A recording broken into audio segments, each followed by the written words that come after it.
Question pour un champion. Le peuple kanak en lutte pour son indépendance.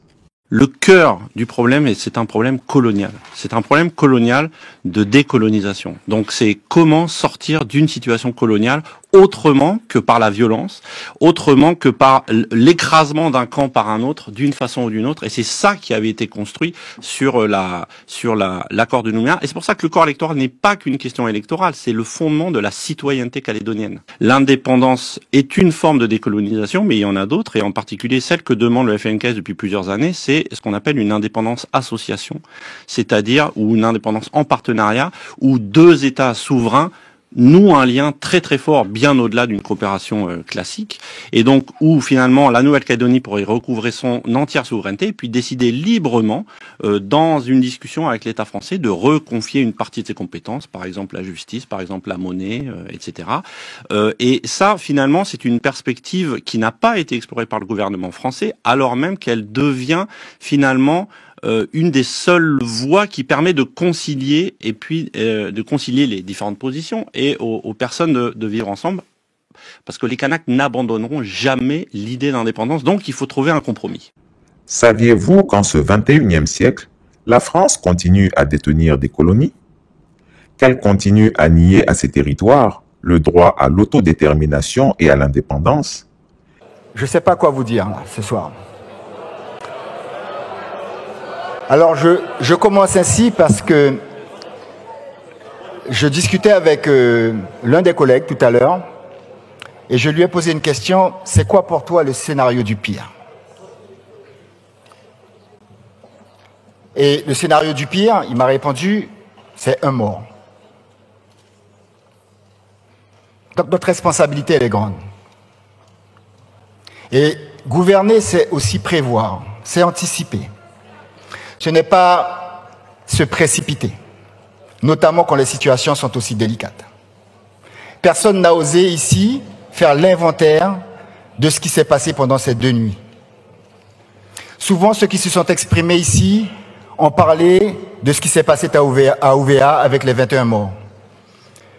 Mais la colonisation en Nouvelle-Calédonie, pour les Kanaks, ce ne sont pas une dizaine de morts. Ce sont des milliers de morts. En 170 ans de présence française, il y a eu les batailles. L'une des plus connues, les plus célèbres, c'est celle du chef Rataille.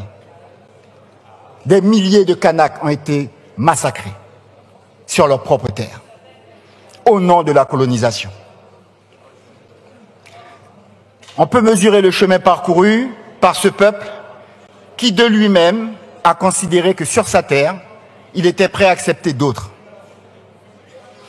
Et, in fine, ils ont conduit avec d'autres, effectivement, ils ont tracé un chemin, une trajectoire. C'était la trajectoire, on va dire, d'un destin commun, c'est ce qui a été dit. Et Jean-Marie Djibaou avait toujours parlé du pari de l'intelligence. Il demandait aux représentants du gouvernement français de l'époque, ou des gouvernants, d'aller vers ce pari de l'intelligence. Est-ce que la France saura procéder à une décolonisation originale, par étapes, pour que les Kanaks puissent retrouver leur pleine souveraineté, parce que vous le vouliez ou non, la Kanaki était indépendante avant l'arrivée des colons français. Et en soi, cette revendication, elle a une légitimité qui dépasse tout ce qui apparaît comme légalité, constitutionnalité, avis du Conseil d'État. Et souvent les Kanaks disent, vous avez la montre et nous, on a le temps. Je ne sais pas si ici, dans cette assemblée, nous pouvons tous mesurer la philosophie kanak. Il n'y a pas une réunion, monsieur le ministre, et vous êtes parti en Nouvelle-Calédonie à plusieurs reprises, où les Kanaks ne commencent pas leurs propos en disant en toute humilité et dans le cadre du respect mutuel. Je pense que vous le savez, vous l'avez vécu.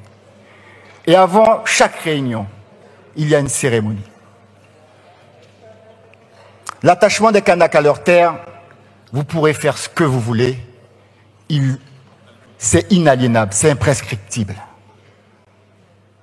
Et vous aurez toujours des Kanaks face à vous qui vont se battre pour leurs aspirations profondes. Et je vous demande à tous ici, à toutes et à tous, d'essayer de faire cet exercice.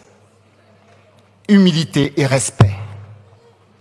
Humilité et respect, monsieur le ministre, ça veut dire que la philosophie qui a présidé les accords de Matignon et de Nouméa, ce sont des accords tripartites. C'est le principe de l'irréversibilité.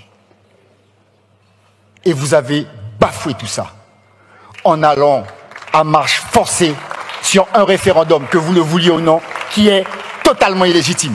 Et c'est parce que vous êtes allés de façon frontale avec ce référendum que vous validez une nouvelle légitimité qui ne correspond ni à la réalité historique, ni à la réalité culturelle, ni à la réalité géographique, qui ne correspond à rien. Et on ne fonde pas une politique publique sur des choses qui ne correspondent à rien. Et je terminerai mon propos. Nous ne sommes pas ici dans le cadre d'une réforme telle que la réforme de la retraite. Ce n'est pas un mouvement social qu'on va tenter de mater. Il s'agit d'un peuple qui revendique sa pleine souveraineté et qui a fait le choix d'avoir un destin commun avec tout le monde. Respectez cela. Soyez humbles. N'allez pas dans cette voie qui est une voie qui est une impasse politique. Et c'est cette France qui veut donner des leçons de démocratie au reste du monde. Saviez-vous que l'armée française est déployée en ce moment en Nouvelle-Calédonie pour mater toute révolte, tout désir d'indépendance? Soutien au peuple kanak en lutte pour son indépendance. Je suis persuadé que dans 20 ans, les Calédoniens et les Calédoniennes choisiront de demeurer au sein de la République. L'indépendance, ce n'est pas pour dans 20 ans, elle commence à se construire dès aujourd'hui. Pendant quelques jours, en mai 1998, on a beaucoup parlé de la Nouvelle-Calédonie. 224 ans plus tôt, on la découvre.